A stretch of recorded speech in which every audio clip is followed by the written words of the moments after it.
और दोस्तों YouTube channel को सब्सक्राइब कर लें, क्लिक बेल आइकन को प्रेस कर दें ताकि सारे नोटिफिकेशन आपको मिलते रहे। जेआईबी सीआईबी और बैंक प्रमोशन के संदर्भ में हम लोग बात कर रहे हैं यहाँ पे।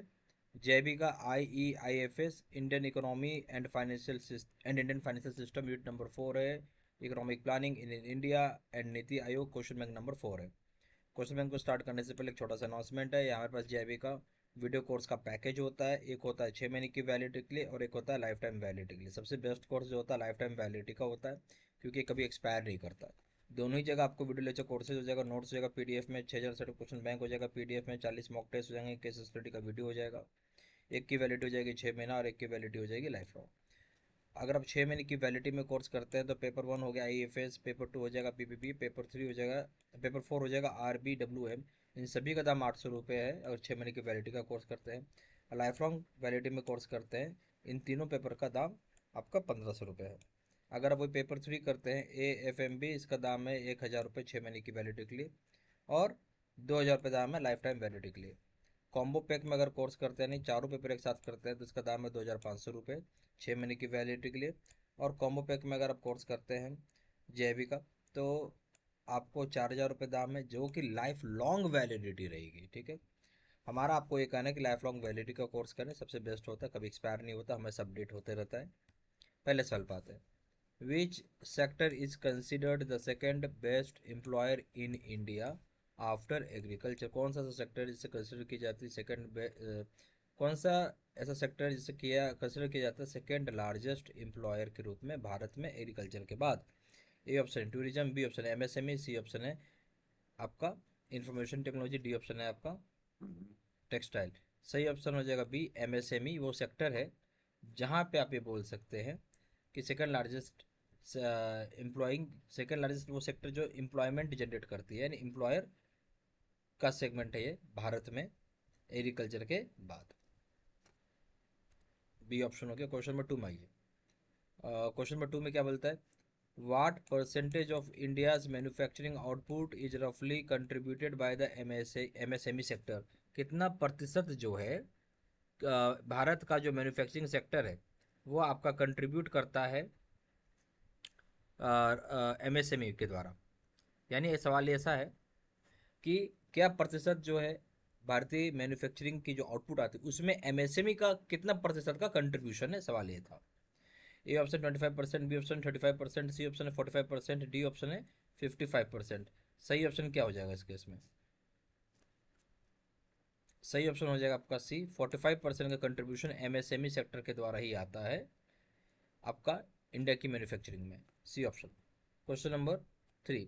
MSME contribute to more than what percentage of India's total exports? MSME contribute करता है कितने परसेंट से ज़्यादा भारत की टोटल एक्सपोर्ट का? A option 10%, B option 20%, C option 30%, B option है डी ऑप्शन है 40%। सही ऑप्शन है D, 40%। Question number 4। Approximately how many people are employed by the MSME sector in India? आप अंदाजा अंदाजा अप्रोक्सीमेटली मतलब अंदाजा अंदाजा कितने लोगों को रोजगार दिया है MSME सेक्टर ने भारत में?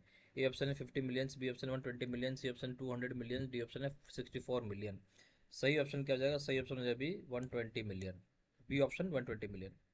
क्वेश्चन नंबर 5 में आइए। What is the MSME sector contribution to India GDP? MSME का सेक्टर का कंट्रीब्यूशन क्या है भारत की GDP में?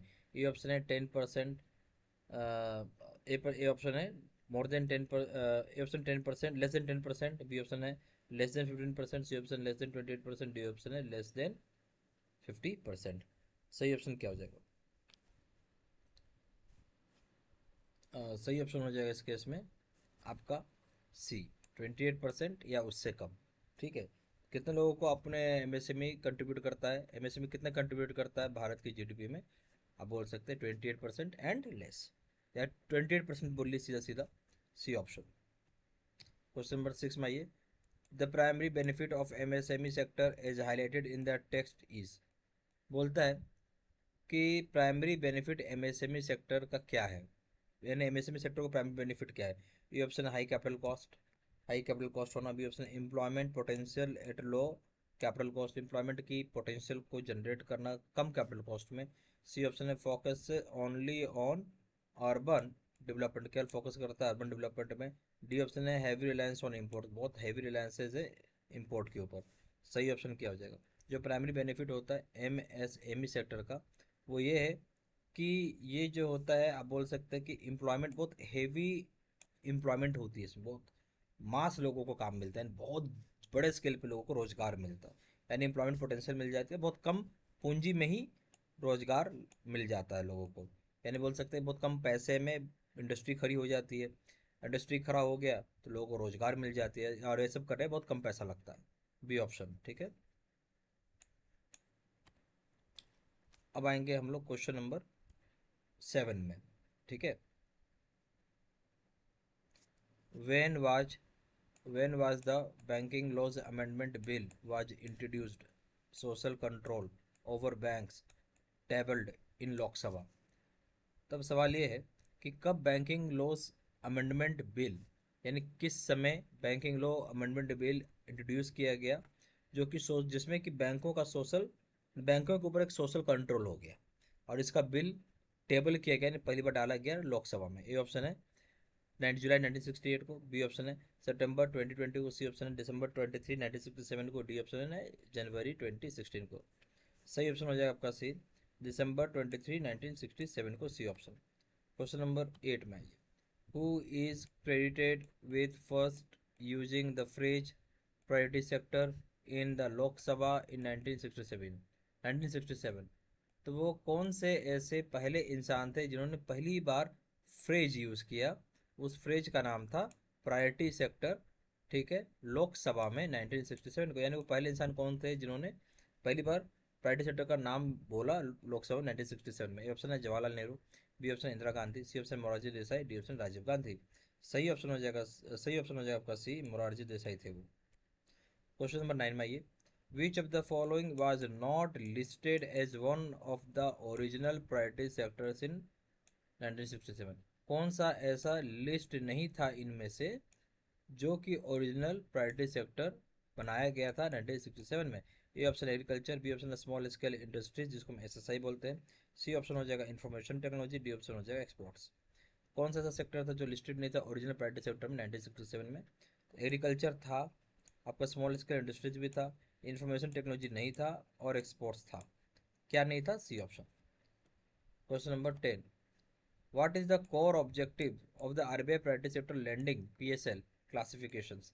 तो बोलते कोर ऑब्जेक्टिव क्या आरबीआई का प्रायोरिटी सेक्टर लैंडिंग पीएसएल की क्लासिफिकेशंस का।